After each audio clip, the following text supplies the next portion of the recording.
Hello, greetings. This is Derrick Michaels reporting once again from Baltimore, Maryland, and you are watching Thursday Thoughts Episode 4.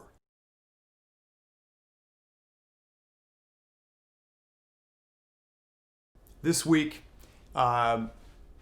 as per usual, the routine here is that I improvise a video for you.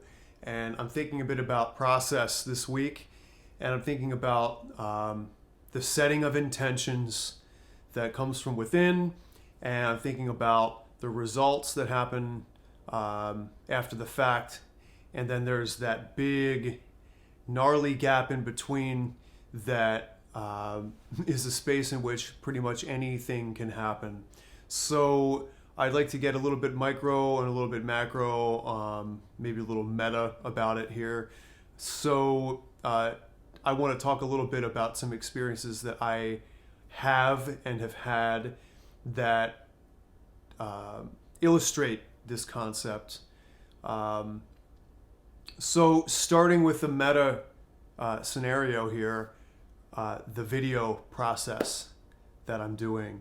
My intention, I actually still have no idea why it is that I'm doing these videos or what it is that I hope they're going to accomplish for you or for me. It's just something that I decided would be interesting to do to help me feel the time pass from week to week in a different way than I did for the 7 months that led up to the beginning of this series in the course of 2020 in a pandemic.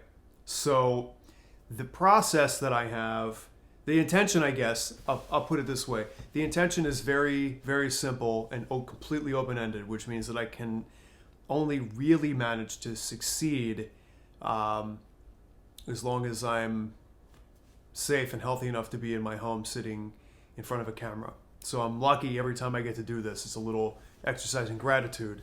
So I sit down with these lights, which you can see here. I've got two of them, one on either side. And the camera that I'm talking into, you can't see it, but it's there, and it's your portal into my little world here. And I guess it's my portal into yours in a particular way too. So the intention is sit down on Thursdays when my partner heads off to work and to make something happen, and I have no clue what I'm going to talk about, and then the result is when I'm done and I turn the thing off, and then I load it into the computer, edit it in to have a little title screen, and then I stick it on the internet and send it off.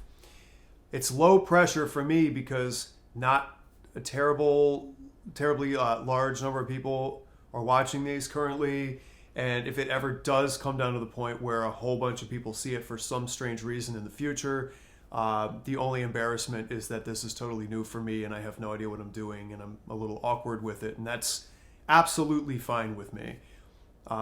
It's much lower pressure than if I had committed to doing a saxophone performance by myself in my living room every week onto the same YouTube, Facebook kind of platform, which is cool. I see a lot of people doing very interesting things with that. I'm very interested in the time I spend practicing at home. I'm not very interested in sharing what that sounds like with all of you, but I'm really happy to talk about what the process of it feels like and any number of the ways and strategies that I have to engage with that process in the course of the moment here today, right now.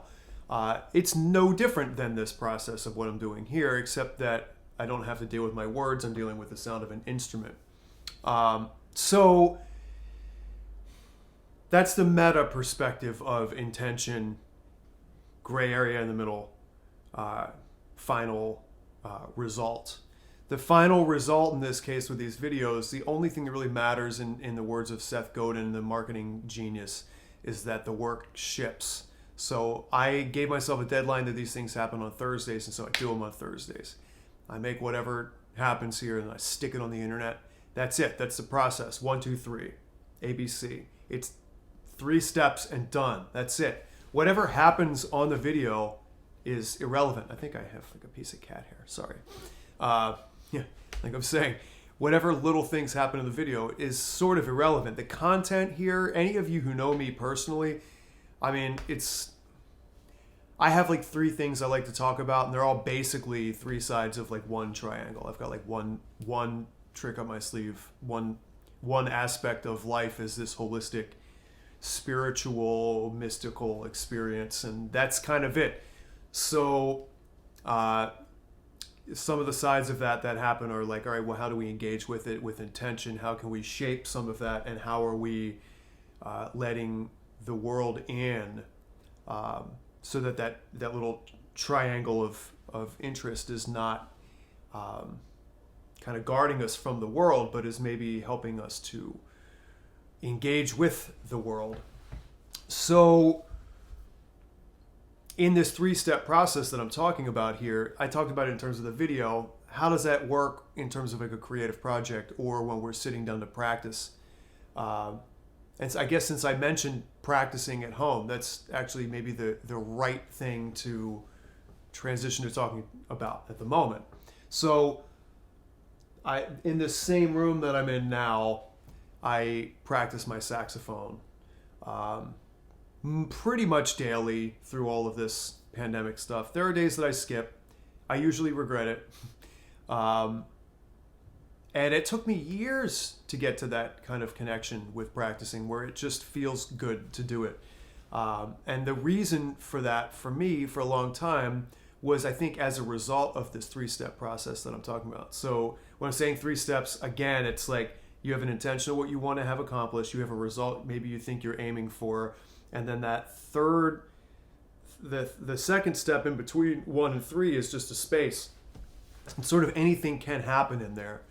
So I think for a long time, I had this experience, and I know that this is not a unique experience as a practicing musician, artist, whose intention always was to become a professional and be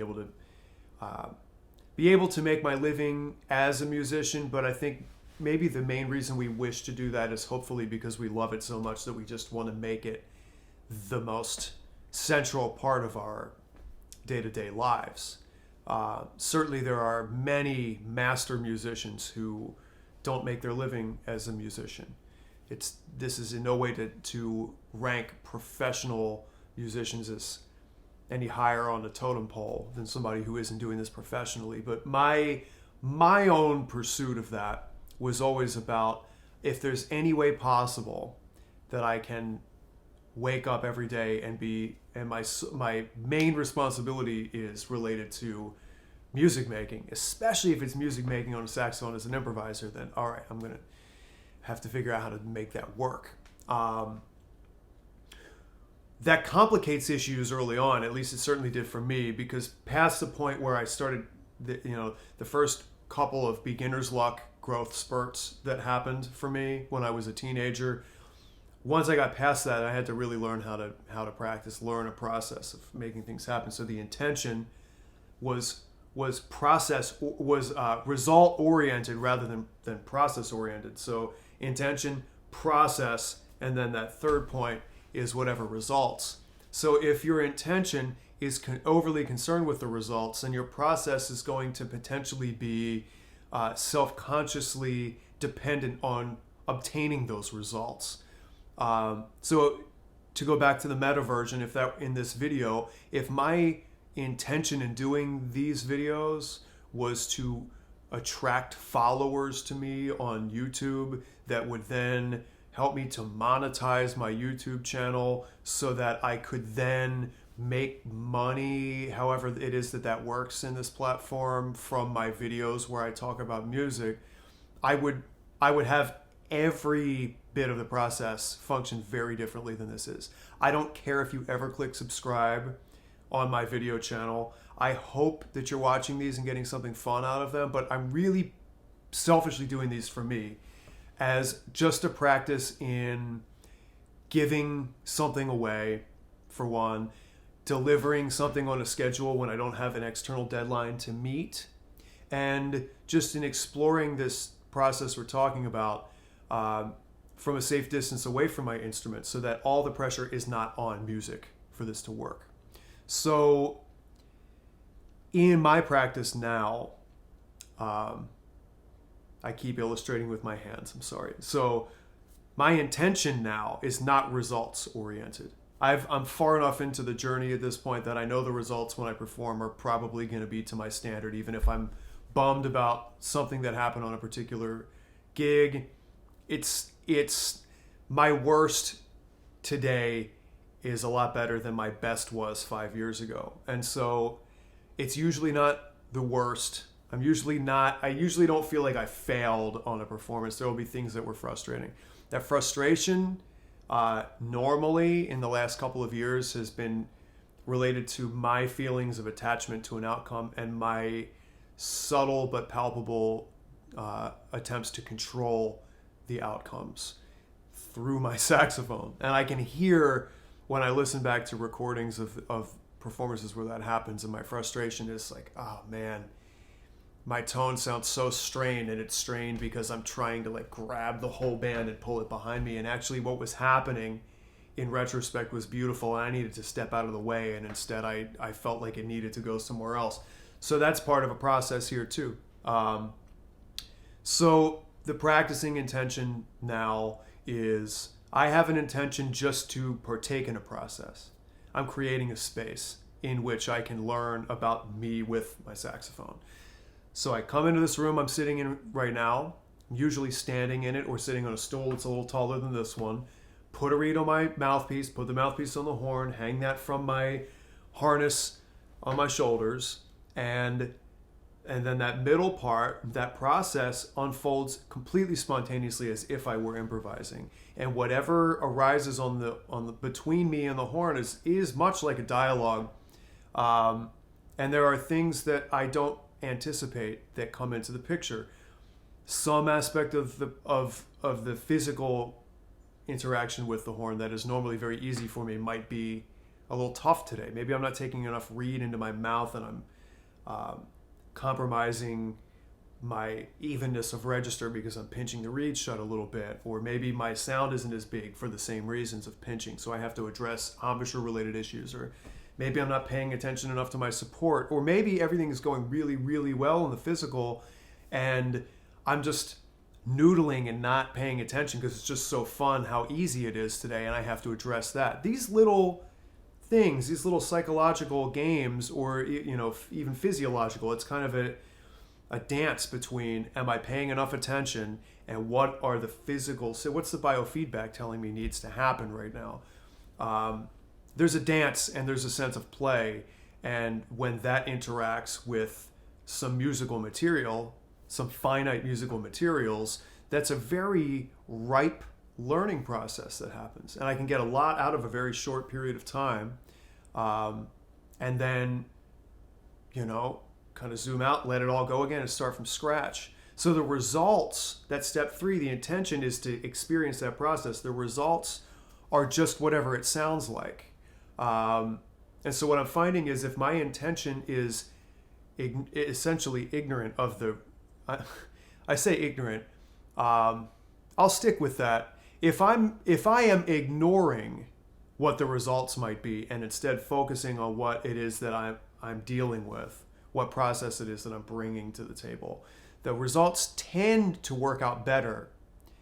They tend to work out in a more natural way. The sound of my horn is more supple. The effortless nature with which things come out with better musicality. The results that happen when my intention is just to participate in the process are normally more pleasing to me than when my intention is to aim at a certain result and do whatever struggle I have to in the middle in order to make that happen. That may or may not work for you, but my invitation this week is to consider that. Consider in your process of setting an intention, and then your experience of process that I'm talking about in the middle, the experience of just, okay, I set an intention to be here with the thing that I love and to be fully, wholeheartedly invested in what it is that I'm doing. Creating a sound on my instrument and listening to it as if someone else played that, following an idea in whatever direction it wants to go and trying to keep up with that with your instrument, right? Or with your if you're a writer with your, there's a storyline unfolding and you're kind of chasing it with words and hoping that the words do the idea justice. Whatever it is, consider that the outcome, the results, the thing, the product at the end, if this practice that I'm talking about becomes something that you come to for nourishment on a regular basis, you will end up with more results that you can choose your favorites from, rather than I'm aiming at this result, I'm going to do whatever I can to struggle to try to obtain it on a deadline, and then that's it, and now I'm burned out, which is something that I've definitely done to myself a bunch of times. So the best experience that I've gotten from the course of this 2020 pandemic and being shut in my house without getting to go and do things in public that I love to do musically has been, the results don't matter because no one's hearing it. So what matters is that I find a way that this feels like it's filling the well or charging my batteries every time I pick the saxophone up, rather than draining them, because I'm trying to get everything out of this as if it were a performance. I hope that makes sense, and I hope it's helpful to somebody watching it. And if it's not, that's just a reminder for me that the results don't matter as much as the practice of just sitting down in front of this damn camera every week and trying to share something vulnerable with people who are kind enough to pay attention for a few minutes at a time. So speaking of a few minutes at a time, I know it's been more than a few minutes, and I know that I'm long-winded, and succinct nature of communicating these thoughts is a goal that I have for down the line. So maybe the results in the future can be a little shorter.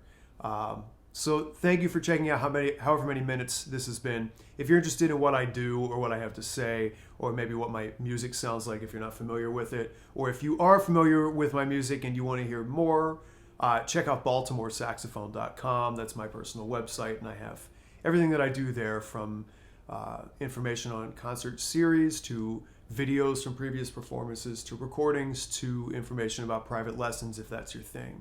So without any more from me, you have a great week. I'll catch you next Thursday.